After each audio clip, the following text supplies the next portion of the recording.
They had promo videos online. You go to YouTube and watch these guys. I think the press is in the meeting. High school teacher here. This is it. I didn't realize there was still a thing to do that.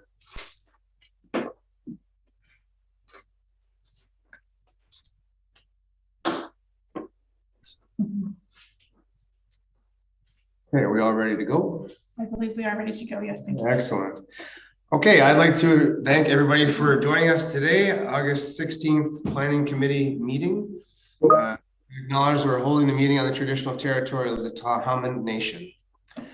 We have an agenda in front of us. Do I hear a motion to adopt the agenda? Director McCormick, seconded by Director Gisborne. Thank you very much. Any discussion? All in favor? Yay. Any opposed? None opposed. Motion carries. Moving on to the adoption of the minutes of the Planning Committee meeting July 12th, 2022. Do I hear any errors or omissions? Seeing none, would somebody like to move adoption of the minutes? Director McCormick, thank you. Seconded by Director Gisborne. All in favor? Yay. Okay, none opposed. Motion carries. Up to delegations and inquiries, we have 3 individuals, Brad McRae, Ken Mackenzie, and Will Sloan from Western Forest Products, here to speak about wood waste landfill proposal. Gentlemen, you can turn your cameras on and join us. Great. Everybody's up on the screen. The time is yours. Great. Thank you to the board again. My name is Brad McRae. I'm the Director of Government Relations with Western Forest. Today I have Ken Mackenzie and Will Sloan with us. Ken is our Manager of Operations locally in the area, as well as Will Sloan is our Certifications and EMS Manager. So I will do my best at running through this PowerPoint, as I'm very used to Teams and not so much to Zoom. So I will do my best with this.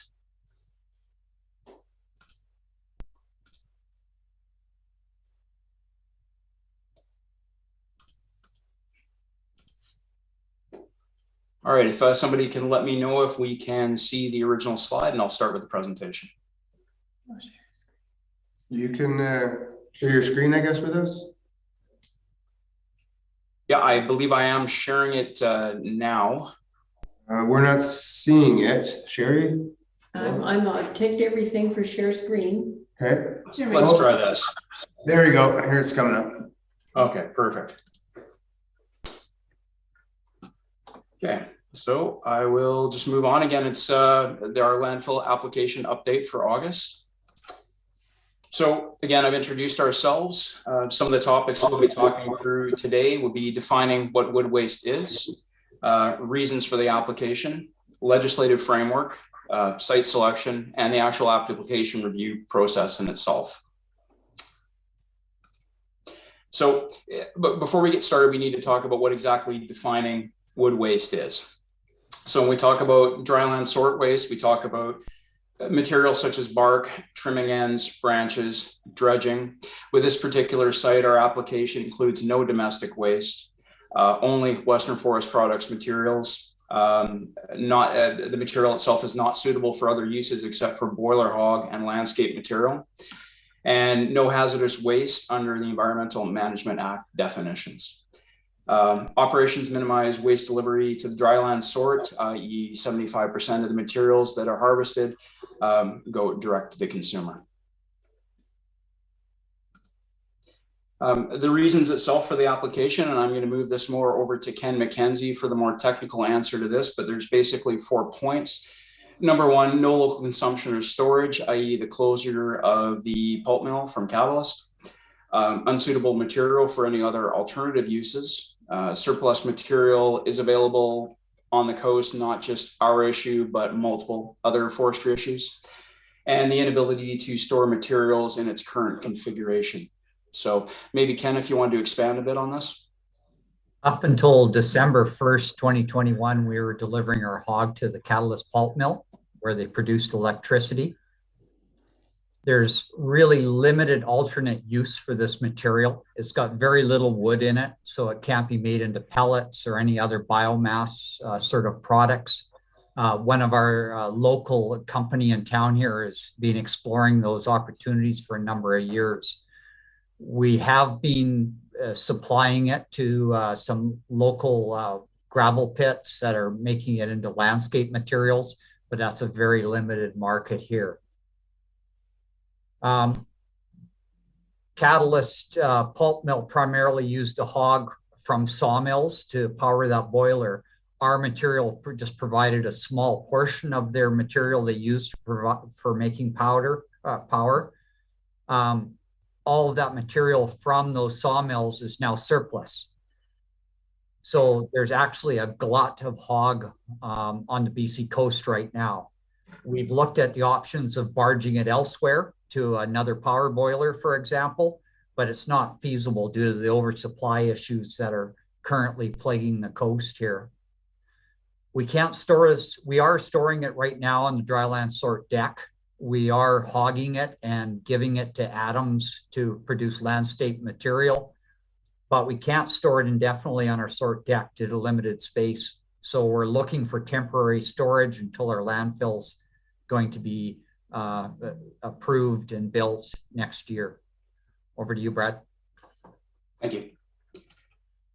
So we'll just move on to a bit to the legislative framework. So, pardon me, we are bound by the large doctrine, which is the Environmental Management Act, EMA, which regulates industrial municipal waste, discharge, pollution, hazardous waste, and contaminated site remediation. Specifically, what we are bound by under the Act is waste discharge regulation, which defines what activities and types of waste need to be authorized under the EMA: air, effluent, refuse, hazardous waste. So in regards to site selection, I believe I'll move this over to Will just for more of an in-depth explanation, but essentially this is based on that legislative requirements on the previous slide under the EMA, and the site was selected for the following criteria. Will, did you want to provide any additional comments? Yeah, thanks, Brad. So the Environmental Management Act does set up very strict criteria for locations of landfills, regardless of what goes into them, including these wood waste landfills that we operate as a company. I can tell you that the situation that this one is going to be, we're proposing to be sited at, is well outside the bounds of the criteria that the Environmental Management Act lay out, and I can give some examples there. The closest stream is 200 meters at its closest location. It's 550 meters to the nearest registered water intake, and it's 230 meters to private land off to the east. So it is well outside any of the criteria that the ministry has laid out for situation and site selection. Perfect. Thanks, Will. Just providing a couple of photographs to just give more of a geographical representation. So providing a understanding of where the proposed site is, as well as a more shrunken in photo of itself, which some of the things Will has explained. I do have a more detailed map showing stream courses, water courses. It is not part of the presentation, but it can be provided. So we talk about the application review process in itself. So one of the questions that's arisen is, you know, the notice came out in March. Why have you just started notifying now? Well, in fact, we applied for things back in March. We only received a response back from the ministry in July. So there is quite a bit of lag time that comes with these permits. So we've moved forward with our public notification. We had to have our public notifications vetted from the ministry to make sure that we had all the proper information within that those notifications. So the current stage we're at is giving the public notification number 1, which has been started, completion of data gathering by our consultants, and Will and Ken can get that into a bit later if they so wish, and submission of all the input for review to the Ministry of Environment and Climate Change. So that's the current stage we're at. The next stage is step 3 and step 4 is a ministry review of the application. And this one's firstly an administrative review. Do we cross the T's, dot the I's, or are we missing information? Do they have the proper picture being painted to be able to start the actual review of the application process? And then we roll into step 4, which is in itself the technical review process, where the ministry conducts this review to decide whether it's going to approve, modify, or deny the application. And this process can take up to 12 months, where more information during the process can be asked from us or others throughout this entire timeline. So with that, I made it under our timeline with a minute to spare. So I'm glad we set this up well for a quick presentation, and we'll turn it over to the district for any questions of myself, Ken, or Will. Great, thanks very much. I have a few questions, but I'm going to open it up to the other directors first, if anybody has anything to ask. Director Gisborne. Thank you. Can you hear me okay, everyone? Yes, we can. Okay, excellent. Thank you very much for your presentation. Taking a look at the information provided, it's not hazardous waste, no residential waste. I see it says materials such as bark, trimming, trimmed ends, branches, and dredging. So I'm a little curious about the dredging, like what kind of materials come up from the dredging, because some of these sites where people start dredging things up, it kind of depends on the history of what that area was used for. So I'm just curious on like what materials is being dredged up, essentially. Thank you, Chair. If there was any dredging at all, it would come from where the crane is watering our logs. It would be 100% bark, limbs, the same stuff as what's on the deck.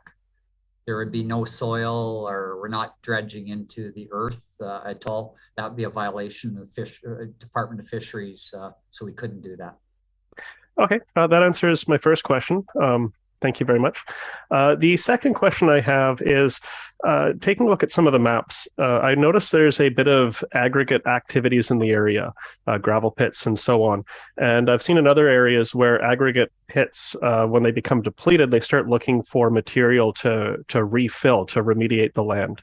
Would this kind of material be suitable for one of those projects? And also, how could this potentially impact further aggregate expansion in the area? Would they be able to, say, start extracting aggregate closer to your site? Because, like, if there is any kind of leachate, a lot of that aggregate material gets, spread around the community as they pull sand out and things like that. So I'm just a little bit curious about how this could impact aggregate and maybe use for remediation of some of those aggregate pits. And that is my final question. Thank you, Chair. Yeah, I can respond at least to the first part. Using the material to remediate gravel pits, if you like, basically you're just creating another landfill, and so it would have to go through the same permitting process as we are going through now. And if it is the type of material that is typical of gravel sites and with gravel and sand, it is very permeable, which would allow water to flow through. Well, the site we have selected is not. It has to have basically a waterproof bottom to it to prevent water moving out of the site. So I personally cannot see that using this material to backfill into existing gravel pits would be a suitable use of the material. Okay, thank you. That answers all my questions. Thank you for your presentation. Okay, if nobody else has any questions, I've got a couple here. In the presentation, it stated that Western Forest Products would be the only source of material for the landfill. Is that just the local operations, or would we be importing it from other Western operations in different cities? It would be only for the local operation, and that material would come from the Stillwater Dryland Sort, our Mill Pond log dump, and our Block Bay log dewatering facility.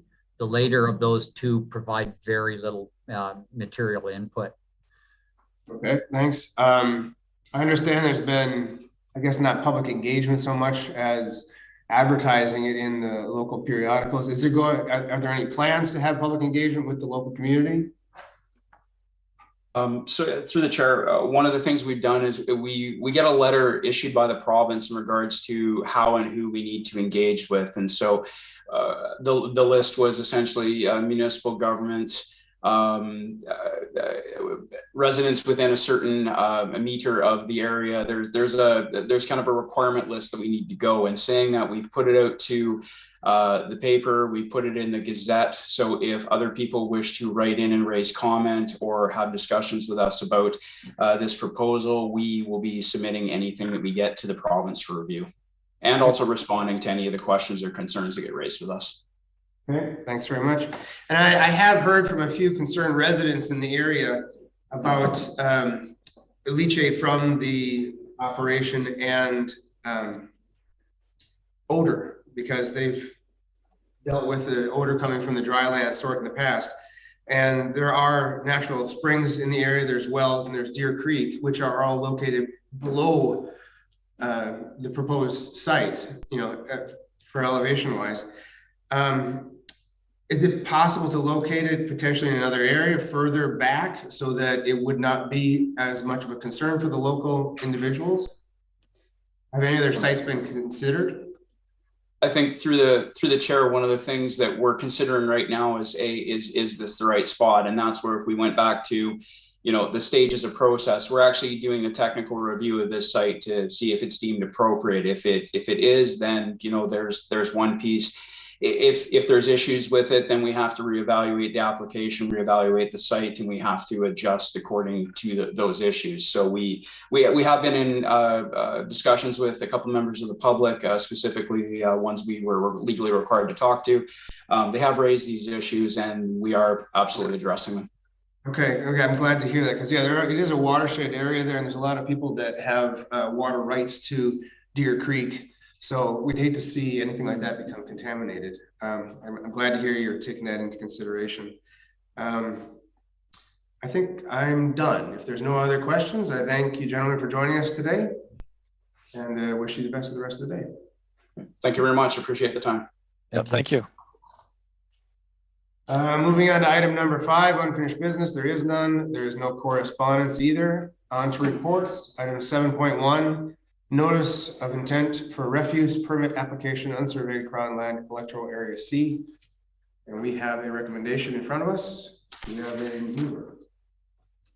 I'll move the recommendation. Director Gisborne, thank you. I'll second it. Seconded by Director Brabazon. Any discussion? Director McCormick. Yeah, thank you, Chair. Question to staff. The recommendation before us is to receive the report and not really to do anything else. Since so many referrals from the province ask us to support or not a particular project, I'm just wondering, is this all we're required to do, is to receive it? And is there an opportunity to provide further comment? From what I understand, I think it is just an informational session for us, but I'll turn it over to members of the planning department to answer that more thoroughly. Thank you. Yeah, I can take that question. So this is not a typical referral. It's just a notice that they're applying for the permit, so it doesn't follow the normal referral process. So with this report, we just wanted to give a little more context of what was included, what's included in the permitting process, what the legislative framework is, and also what our policies are. But we didn't come forward with a formal recommendation since it's not a typical referral. Great, thanks, Ms. Roberts. Any other questions? I saw Director Gisborne, you had your hand up. Yes, my question was actually the same as Director McCormick, so that question has been asked and answered. Thank you, Chair. Perfect. Any other discussion? Seeing none, call the question. All in favor? Yay. None opposed, motion carries. Thanks very much. Moving on to item 7.2, Savary Island Official Community Plan Review and Update, Electoral Area A. Again, we have a recommendation. We have a mover. I'll move the recommendation. Thank you, Director Browza, seconded by Director McCormick. Any discussion? Nope, it's a long overdue. Okay, Director Gisborne. Oh, I thought I saw Director McCormick's hand up first. Doesn't matter. You can go ahead. Go ahead, Director McCormick. Go ahead. Okay. Yeah, I think it's really timely to be doing this OCP review. It's the next in line anyway, and the number of comments that we've had about land use issues, conflicts, etc. Knowing how small the lots are and how crowded it is there, I think it's a really good opportunity.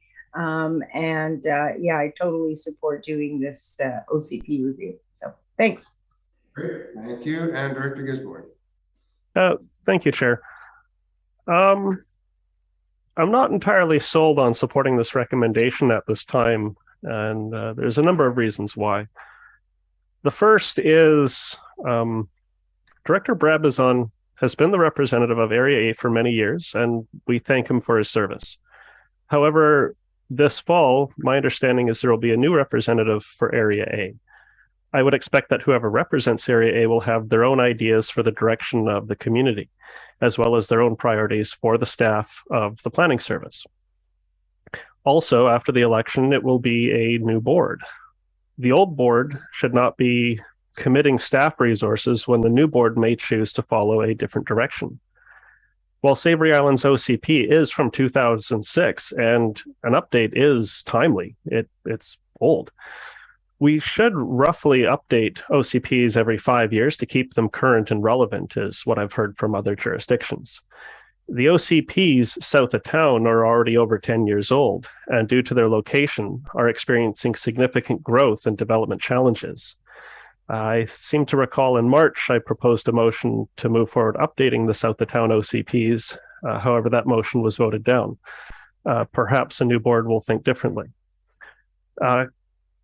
The next point is the different position of Savary Island residents compared to the mainland electoral areas is, in the staff report, it says it's due to the fragile, or is likely due to the fragile environment on the island, the large number of small lots that were created over a century ago, and the increased development of vacant lots over the last couple of years.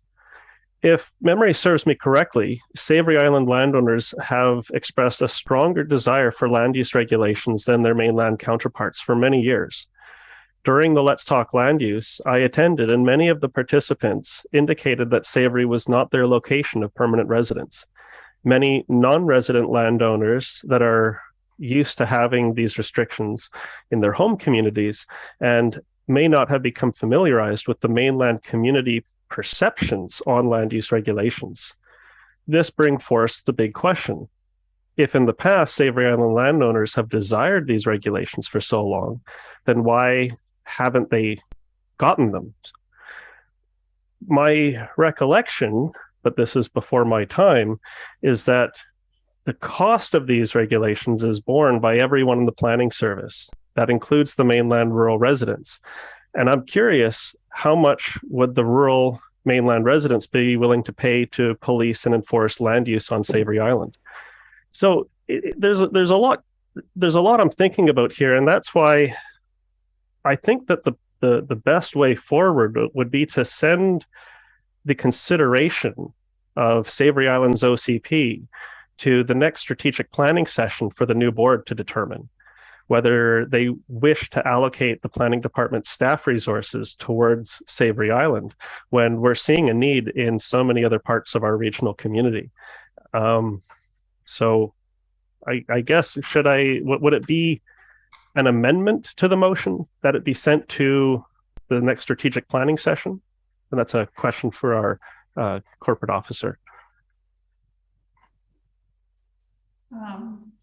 Thank you, Chair.